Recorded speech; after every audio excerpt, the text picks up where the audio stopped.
This episode is very much everybody vying for power, but also it's very much about that happening through grief. Much of episode 5 revolves around how Rhaenys' death is resonating across all of the different characters, and no one as much as it lands with her husband, Corlys. This poor guy, over the course of these 2 seasons, has slowly had every human connection stripped away from him one by one. He's sitting in the Hall of Nine, but it means nothing to him anymore because she's gone. And all of this stuff, who cares? Steve is an incredible actor. He has such deep soul to all of his performances. I had no clue that he was going to have this tear, like this silent tear roll down his face. So it was incredibly moving to see it.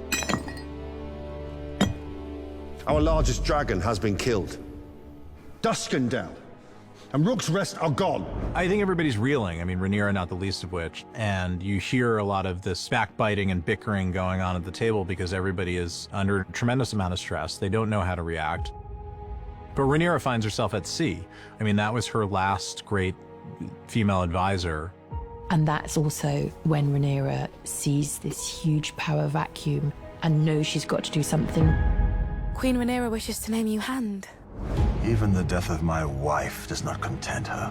She's playing the role of the great politician here. The next best thing next to having Daemon back is one of the most respected men in Westeros, and that's the Sea Snake. And she doesn't exploit Rhaenys' death to do it. She knows that the man is there looking for purpose, probably looking for a bit of vengeance, and she probably takes advantage of that in the moment to try to get him back on side. The path I walk has never been trod. What you cannot do, let others do for you. There is more than one way to fight a war. I think Mysaria's power increases in Rhaenys' absence because I think Rhaenyra is desperate in looking for that sympathetic female voice in her life. Mysaria is offering another way, which is, I understand the will of the people, and we can manipulate that and play that to your advantage. An element of what we're watching is propaganda war, how to win the hearts of the people. And that's all learning that she receives from Mysaria. I don't think this is something that Rhaenyra had thought of or considered until Mysaria brought it to the fore. And it's a bit of a modern concept, this idea of the, quote-unquote power of the people. I have an errand for the Lady Mysaria. In real history, smart and sometimes cunning and ruthless medieval sovereigns did use people and their will to their advantage. Behold! The traitor dragon Rhys! It is. Look, they've killed a dragon. Mark my words, this is a black omen. I think this is very Cole. His expectations are so high. His expectations are for people to honor him and put him up on a pedestal. If you look like you've won and you carry yourselves like you've won and the public don't know what's really happened, then that's what everyone's going to believe. But what happens is so different. Don't they realize we won the battle? Strange victory, if it was one. The calculation that he doesn't make is how it will land on the small folk. I mean, Meleys is a beloved dragon that probably flew over that city hundreds of times and is seen as one of these symbols of the unshakableness, of the invincibility of the Targaryens. I thought the dragons was gods. As soon as people can see you can kill dragons, well, then anybody can do it. And does that mean that these people that we've always thought of as being gods because of their ability to ride dragons is actually all a bit of a mirage? This is at best a terrible omen, and at worst a harbinger of the things to come. The king. Sir Criston, what befell him? His Grace fought valiantly. And Aemond? What was his part in this? I could not say. The dramatic tension that looms over the episode is, what is the state of Aegon, and did he survive the end of episode 4?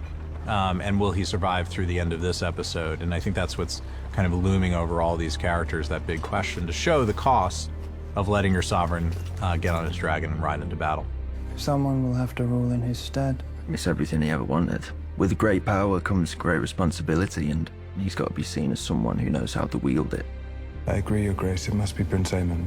I mean, this is a massive power shift all of a sudden at the Green Council, as dramatized by the meeting where Aemond takes power in this very kind of banal way, where he just stands up from the foot of the table, takes his ball, and moves over to the king's seat and puts it down and sits, and then starts doling out orders while everybody, including Alicent, especially Alicent, are reeling from the decision. And you feel the shift in that way and how different the Red Keep is going to be with Aemond in charge versus the way it was with Aegon. Someone cut down the fucking rat catchers.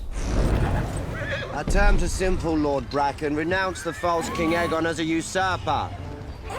Bend the knee to me, or your house burns.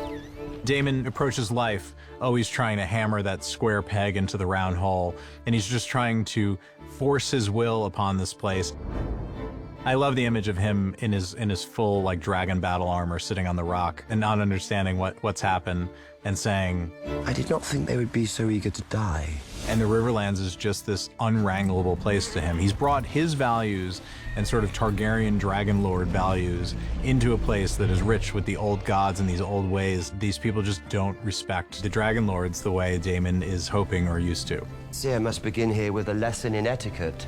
On the page, I thought, yeah, this is the right territory. This is where we should be. This is where his head's at. It's how mental his kind of state is. Is Daemon trying to usurp Rhaenyra? It's like unfair that he wasn't given the crown, that he isn't listened to, that he doesn't have that power. We just don't know what he's going to do or ultimately how he's going to turn. And while I don't think that anybody could ever be asked to believe that he would turn against Rhaenyra and like go to war against her, I think we could all believe that maybe Daemon would just go and claim the throne for himself and then see what happens. What would you call the husband of the queen? Well, the king. There it is then. Consort. That last bit seems unnecessary, don't you think?